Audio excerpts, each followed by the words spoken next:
대표님 모시도록 하겠습니다. 네. 반갑습니다. 저희 앉아서 진행을 해볼까요? 네. 네, 또 감독님 이 영화 많이 보셨을 테지만 여기서 보시니까 또 다른 기분이실 것 같은데 일단 세 분의 인사 말씀 듣고 이 자리 시작하도록 하겠습니다. 네, 저는 영화 재심의 감독인 김태일입니다. 반갑습니다.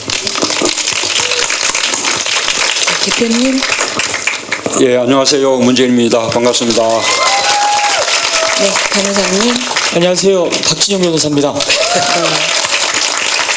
지금 이 자리에 저희가 생각한 것보다 되게 뜨거운 관심이 모이고 있다는 거를 제가 실감할 수가 있는데 사실 이게 여러 가지 조건상 허락된 시간이 많지가 않아서 한 20분여간 짧게 이야기를 영화에 관한 걸 위주로 얘기를 나눠보려고 하고요. 그 자리에 진행을 맡게 돼서 너무 영광으로 생각합니다. 저는 영화주간지 매거진의 장성란 기자입니다. 반갑습니다. 일단 이 자리에 함께해 주신 문 대표님 그리고 박준영 변호사님께 영화 어떻게 보셨는지부터 여쭤봐야 될 것 같은데요. 네. 예, 영화가 너무 재밌었습니다. 저는 법정 드라마 겠거니 생각했는데 아니네요. 예, 그리고 정말 재밌었습니다. 아주 흥행 대박이 예약된 것 같아서 우선 영화를 재밌게 만들어주신 우리 또 김태균 감독님께 미리 축하를 드리고 싶습니다. 그리고 우리에게 굉장히 많은 울림도 주었죠. 예, 아주 좋은 영화 만들어주셔서 감사합니다. 감사합니다. 예. 네, 가슴이 먹먹하신 것 같습니다. 네, 특히 여기 계신 변호사님께서는 영화 속에서 자신을 연기하는 배우분을 보셔야 되는 기분이 되게 색다르셨을 것 같은데 어떤지 여쭤볼까요? 네. 일단 생긴 게 많이 달라서 제 눈엔 똑같이 상상하시고 보이는데 보시면 몰입이 안 되지 않습니까? 굉장히 많이 미안합니다. 사과 말씀을 이렇게 그럼 외모 빼고 다른 점은 많이 닮았다고 봐도 될까요? 네, 성물이다가 또 인권적인 일을 하게 되는 이 과정들, 변화의 모습들 많이 닮았습니다. 정말요? 그럼 영화 속이랑 그대로라고 생각하면서 몇 가지 더 여쭤보도록 하겠습니다. 앞으로. 근데 이 자리에 그 문재인 대표님을 모시게 된 특별한 계기가 있다고 들었어요. 네, 그에 대해서 감독님께서 설명을 좀 해주시겠어요? 문재인 대표님하고 박준영 변호사는 특별한 인연이 있는데 네. 이제 엄궁동 사건이라는 굉장히 유명한 사건을 이제 원래는 문재인 전 대표님이 변호사셨고 원심 변호사셨고 지금은 네. 박준영 변호사가 재심 변호사입니다. 네. 그럼 여기는 원심 변호사가 재심 변호사로 이렇게 그런 자격으로 모시고 있는 거네요? 엄궁동 살인 사건 그러니까 조금 이제 밋밋한데요. 그 당시는 낙동강변 인조 강간 살인 사건 그래서 이제 부산 지역에서 아주 떠들썩했던 사건인데 정말 경찰에 오늘 보셨던 것과 같은 그런 아주 가혹한 고문으로 자백을 했던 사건입니다. 제가 그 변호인을 맡았었는데 저는 그분들의 무죄를 확신했었는데 그리고 또 제 나름대로는 모든 노력을 다해서 그분들이 억울한 사람이라는 것을 충분히 밝혔다고 생각했는데 결국 법정에서 유죄가 선고되고 말았거든요. 그래서 그분들의 억울함을 풀어주지 못한 게 제게는 제 변호사 평생을 통해서 가장 한이 되는 그런 사건이었어요. 그래서 사건이 끝나고 난 이후에 교도소에 수감되어 있을 때도 혹시 재심을 할 수 없을까 해서 제가 몇 번 면회도 가기도 하고 그랬었는데 그 사건을 우리 이제 박준영 변호사가 재심을 맡으셨어요. SBS 그것이 알고 싶다 해서 다뤄지기도 했고 그래서 제가 다 하지 못한 정말 무죄를 선고받는 일 우리 박준영 변호사가 꼭 해내리라고 믿습니다. 네, 각오가 남다르실 것 같습니다. 네. 먼저 과거에 하셨던 변론을 토대로 저희가 이제 재심 준비를 하고 있습니다.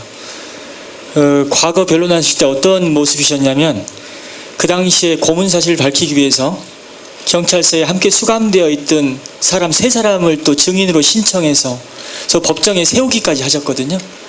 고문에 대한 증언을 함에도 불구하고 그건 재판부가 배척을 했었습니다. 26년이 지나서 제가 그 3사람을 다 만났습니다.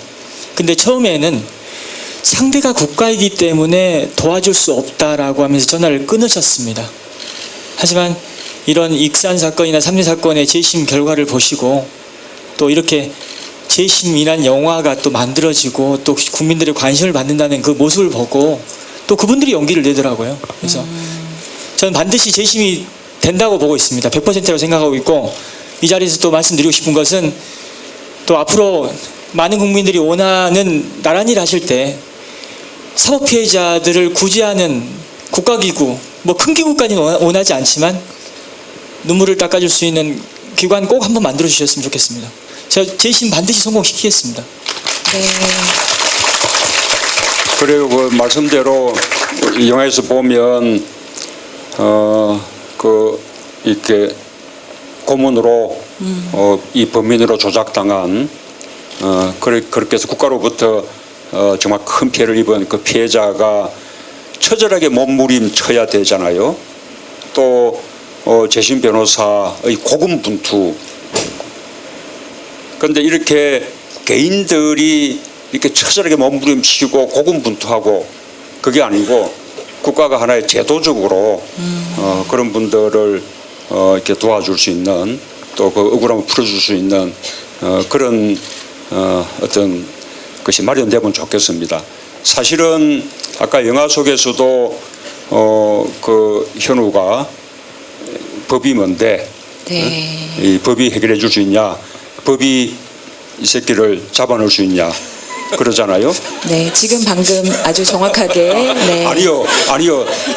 영화 속의 대사는 더, 네네, 인용을 더 하셨죠. 격렬했는데 네. 제가 좀 순화시켰어. 네네. 예. 제 욕할 수 있는 한계치가 네. 그 정도였어.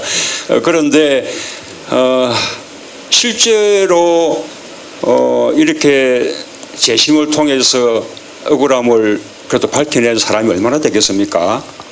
훨씬 많은 사람들은 억울함을 밝혀내지 못하죠. 또 설령 억울함을 밝혀낸다 하더라도 아마 영화 속의 현우는 이제 무죄를 받았으니까 국가 상대로 손해배상 청구할 수 있을 겁니다. 아마 그러면 손해배상금도 받게 될 텐데 그 돈을 받은들 그 10년의 그 세월 또 출감 후에도 무죄 선고받을 때까지 살인범으로서 살아왔던 그 무너진 세월들 그 가족들의 고통, 어머니의 고통 어떻게 보상할까요? 저도 저는 주로 이제 시국 사건 재심들을 해서 조작 간첩 사건 그런 사건을 한 2-3건 그렇게 재심으로 무죄 선고를 받았는데 그 사람들이 평생 동안 수감 생활하고 그러고 난 이후에 또 간첩이라고 그렇게 또 손가락질 당하고 또 그러는 사이에 정말로 30대 40대 청춘 시절에 잡혀 들어갔는데 나중에 무죄를 받았을 때는 70대 할아버지가 돼 있는 그 전체 인생을 국가가 어떻게 보상하겠습니까? 그러나 그에 대해서 국가 제대로 사과조차 하지 않지 않습니까? 그리고 그렇게 한 인생을 망가뜨린 이 고문 경찰관들 또는 부패했던 그 검사들 심지어 이 피고인의 절규를 제대로 들어주지 않았던 이 재판부 어느 한 사람 책임지는 사람 없지 않습니까? 이제 이런 세상을 우리가 이제 바꿔야 되는 것이죠. 네.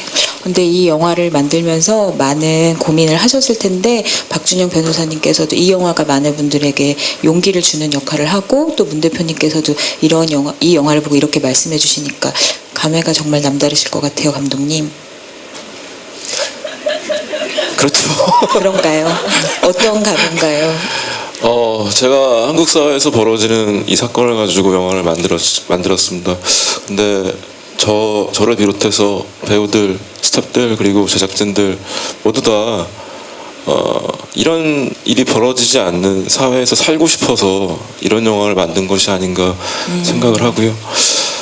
대표님께서 만약에 더 높은 그러니까 한국 사회를 책임질 수 있는 자리에 가시면은 다시는 이런 일이 벌어지지 않도록 애써주실 거라고 생각합니다. 네.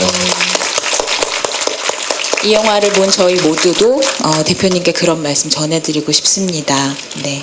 예, 그렇습니다. 이게 우리에게 아주 큰 울림으로 다가오는 이유는 이게 과거의 역사가 아니거든요.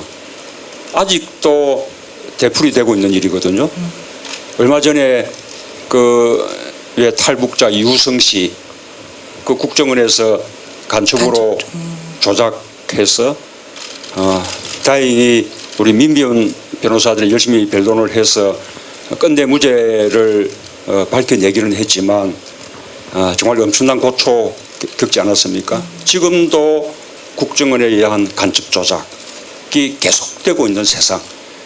그러니 이런 힘없는 사람들에 대한 우리 이 사법이 그분들을 보호하는 그런 어떤 제도가 되지 못하고 오히려 그분들을 사법의 이름으로 오히려 고통을 가하는 이런 세상이 아직도 지속되고 있다는 게 지금 우리에게 큰 울림을 주고 있는 것이죠.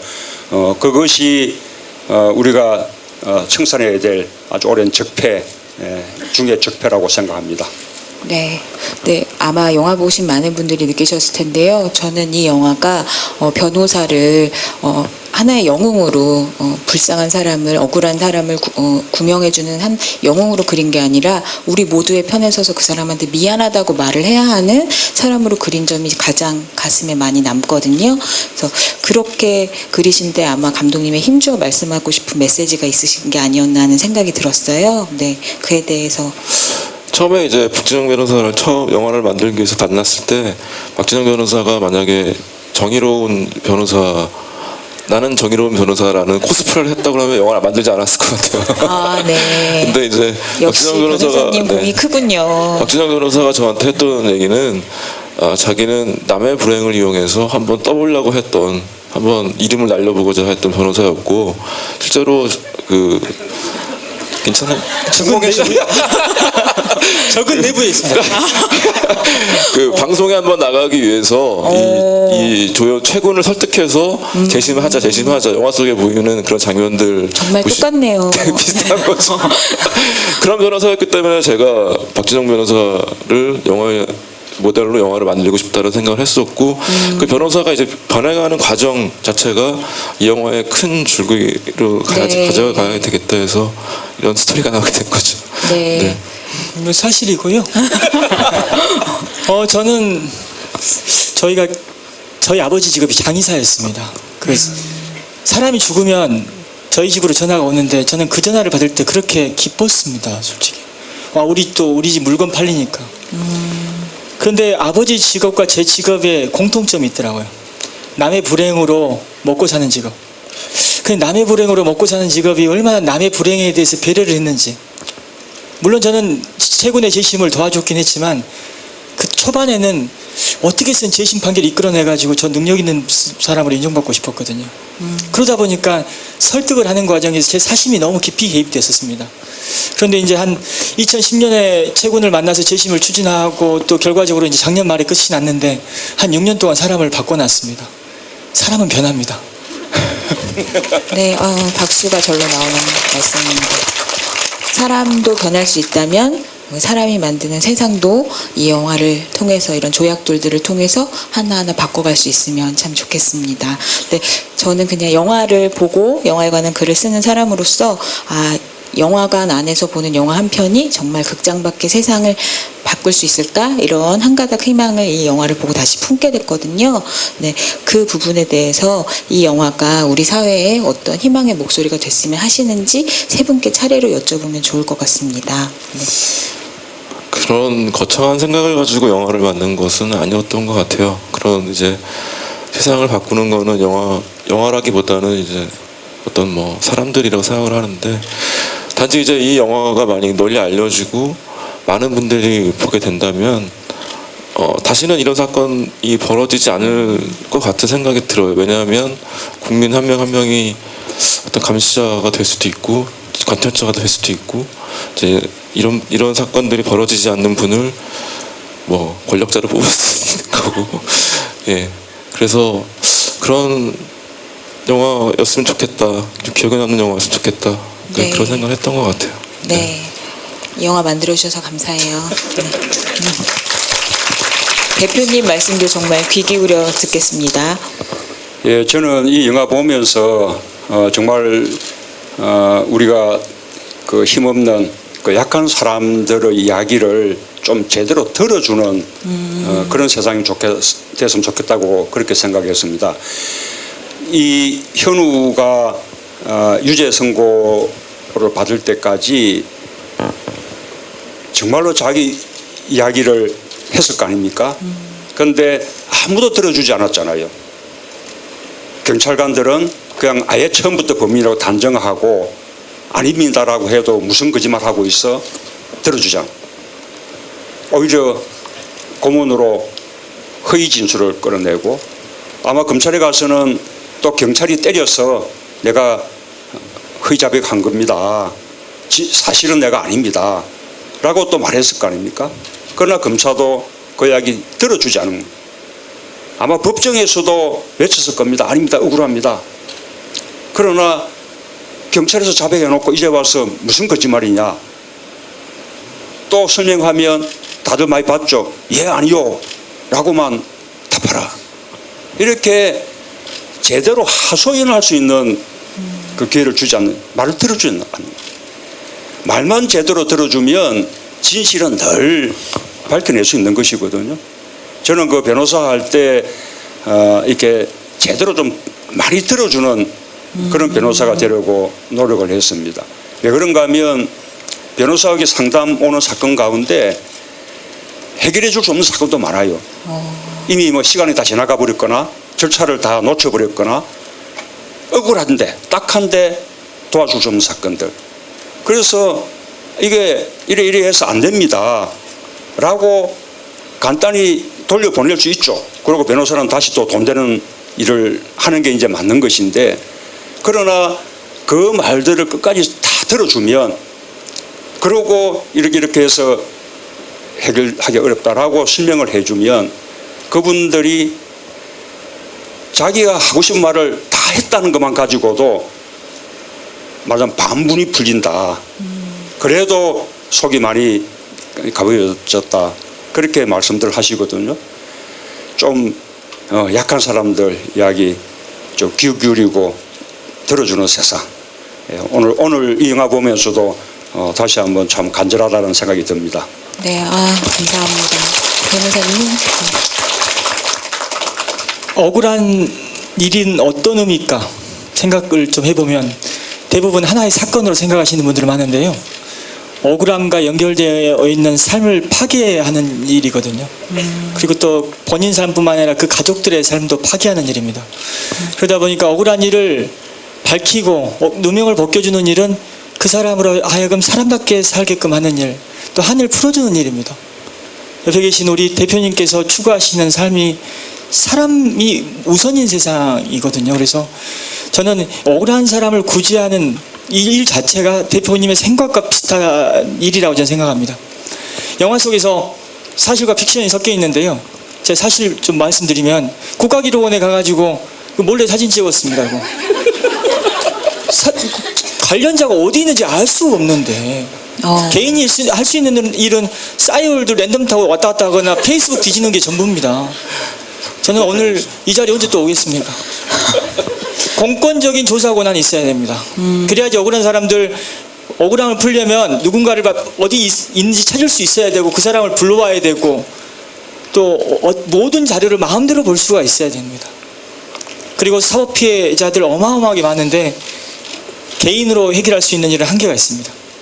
반드시 공권적 조사 권한을 갖는 국가기관 꼭 만들어 주십시오. 네. 대표님 어깨가 더 무거워져서 가실 것 같은 생각이 드는데요. 네, 저희가 아쉽게도 이제 끝내야 될 시간이 다 돼가지고 세 분의 간략한 인사 말씀 듣고 끝내도록 하겠습니다. 네, 감독님부터 해주시겠어요? 네, 오늘 찾아와 주셔서 너무 감사드리고요. 이제 이번 주가 영화의 또 대박이 아직 안 났어요. 이제 오늘로 오늘로 이제 손익분기점을 넘어갑니다. 네. 우와. 대표님이 예언해 주셨으니까 그대로 될 거예요. 이제 헐리우드 영화의 공세 속에 이렇게 싸우고 있습니다. 대표님이야 여러분들께서 좀 더 이 영화에 대해서 좀 저희 영화의 취지를 좀 이해해 주시고 널리 이해해 주시고 이제 다른 더 많은 분들이 영화를 보시고 공감할 수 있게 도와주시면 더욱더 깊은 감사 드리겠습니다. 예, 네. 감사합니다. 대표님. 예, 정말 이 영화를 보다 많은 사람들이 보셨으면 좋겠습니다. 아주 울림도 크고 또 재미도 있잖아요. 뭐 영화 보는 내내 몰입돼서 영화 속에서 벗어날 수가 없었는데요. 그래서 제가 보기에는 한 1,000,000명. 예, 뭐 그들이 넘어갈 것 같은데 여러분 그렇게 생각하시죠? 네. 예, 다들 이렇게 이 영화 많이들 보자고 또 이 영화를 보면서 우리가 우리 이 세상을 좀 더 밝고 아름다운 세상으로 덜 슬픈 세상으로 그렇게 만들 수 있는 길을 같이 한번 생각해 보자고 그렇게 말씀들 해주시면 좋겠습니다. 네, 감사합니다. 변호사님. 만약에 1,000만이 되면 저는 죽을 때까지 똑바로 살아야 됩니다. 그래서 저는 좀 부담이 너무 크고요. 제가 대표님은 2번 뵀습니다. 제가 여러분 잘 아시겠지만 모르시는 분도 계실 수 있겠죠. 작년 한 여름 이후에 확 떠버렸습니다. 제가 그래가지고 높으신 분들도 많이 만나고 유명하신 분들 많이 만났는데요. 대표님 2번 만나서 느끼는 감정이 동일한 부분이 딱 지점이 하나 있습니다. 대표님께서 하셨던 그 엄공동 사건에 그 억울한 억살이 하셨던 분을 대하는 마음, 그 대하는 눈빛을 저는 오늘도 또 봤거든요. 그 측은지심의 마음이거든요. 그 불행에 대해서 공감하시는 마음이 제가 봤던 어떤 정치인 다른 분들한테는 이 얼굴을 못 봤습니다, 솔직히. 제가 뭐 이 시점에서 이런 얘기 한다는 게 어떤 의미가 있는지. 영화 보시면서도 계속 눈물을 훔치시면서 정말요? 저는 옆에 앉아서 영화를 봤는데 저는 영화를 하도 많이 봐서 이렇게 전혀 슬프거나 그러지 않거든요. 근데 옆에서 이렇게 눈물을 훔치시니까 저도 모르게 같이 우셨어요? 전도가 됐어요. 아까 우리 제도적으로 할 수 있는 일을 하나만 생각해 본다면 왜 우리가 외국에서는 미국 같은 데서는 수십 년 전에 살인 사건들이 그 이후에 DNA 조사 이런 거 통해서 그 무죄로 밝혀지고 이런 거 많이 보지 않습니까? 네. 근데 아까 제가 맡았다가 성공하지 못한 그래서 우리 박준영 변호사가 지금 재심을 하고 있는 그 사건만 해도 그 당시의 증거 자료들이 제대로 보관만 돼 있다면 그때는 DNA 검사 같은 방법이 없었습니다.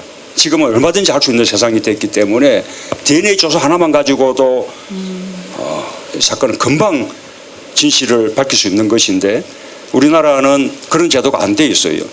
그 증거 자료들이 다 없어진 거죠. 그래서 그런 증거 자료들을 이렇게 제대로 쭉 보관하는 그런 제도만 갖춰 놓더라도 우리가 이게 사법 제도를 통해서 피해를 입은 분들이 나중에 억울함을 받길 수 있는 그런 굉장히 손쉬운 방법이 될 거라고 생각합니다. 그래서 방금 말씀드린 요거 하나만큼은 제가 우리 박준영 변호사에게 확실히 약속을 드리겠습니다. 우와. 이 자리가 이렇게 의미 있는 공약 하나를 만들어내는 자리가 된 것 같아서 저도 다 뿌듯하네요. 그러면 세 분 함께 무대 앞으로 모시고 마지막 인사 하시면서 사진 찍을 수 있는 기회를 드리도록 하겠습니다. 네.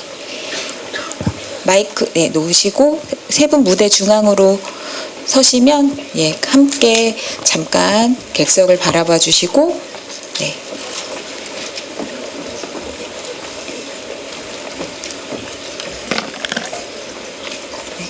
다 되셨나요? 네. 그럼 같이 고개로 인사하고 이 자리 마무리할까요? 네. 하나, 둘, 셋. 여러분 감사합니다. 네. 네. 네. 영광입니다. 네.